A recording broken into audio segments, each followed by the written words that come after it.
morning, the most news in the morning, period. Weekdays 6 Eastern. You are considering this possible Senate run in Louisiana against Senator David Vitter, and he is infamous, I guess you could say, for his link to the D.C. madam, the woman who ran that prostitution ring. So as a former porn star, is there a little bit of irony here?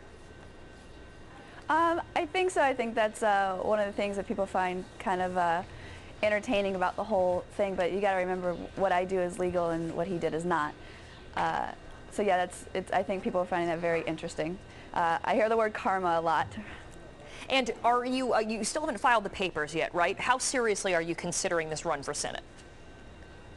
Well, I'm seriously considering it. That's the whole reason why I'm here this week doing the listening tour. I think that before I can decide whether or not I want to move forward with actually campaigning and undertaking a possible candidacy, I want to do the responsible thing and do a listening tour so I can get a better feel of what the people here really want me to do. And so you had your first experience with that yesterday, right? You were in Baton Rouge. What was the reaction from people? Are they taking you seriously, and then do they hold your past in adult film against you? You know what? I was really, really overwhelmed by how positive and how good the turnout was yesterday. Every seat in the place was taken. There was tons of news there. Everyone had very serious, positive questions for me.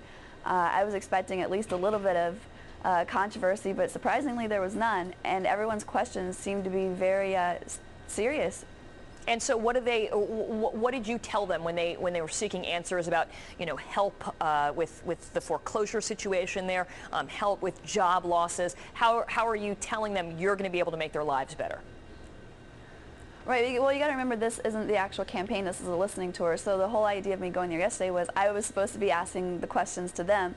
I wanted to get their feedback so that I could decide what my platform was going to be on each of those topics.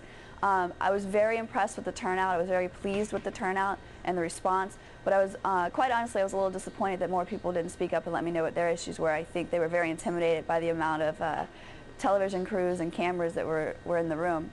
Of course, everybody wanted to know how I felt about taxes.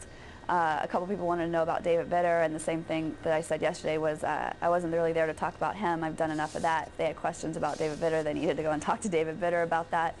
But overall, I mean, I'm here to listen to decide what their opinions are. So you got this website up, or at least people who are supporting you, DraftStormy.com. They say that it's a chance to start with a clean slate, to elect a representative we can be proud of, who will work tirelessly, who will change the status quo. If people are saying, okay, well, maybe this isn't a joke, maybe it sounds like a joke at the beginning, what do you say to them to convince them that you'd make a good senator?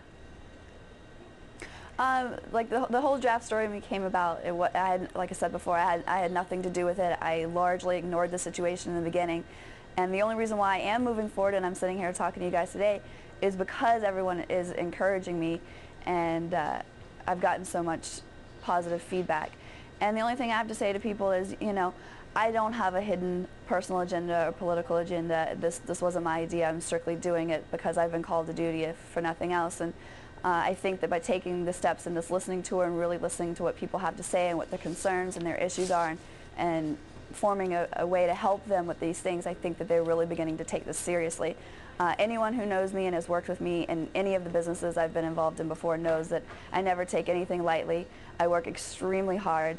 I'm always up for a good fight, and I don't undertake anything that I don't think that I can be the best at.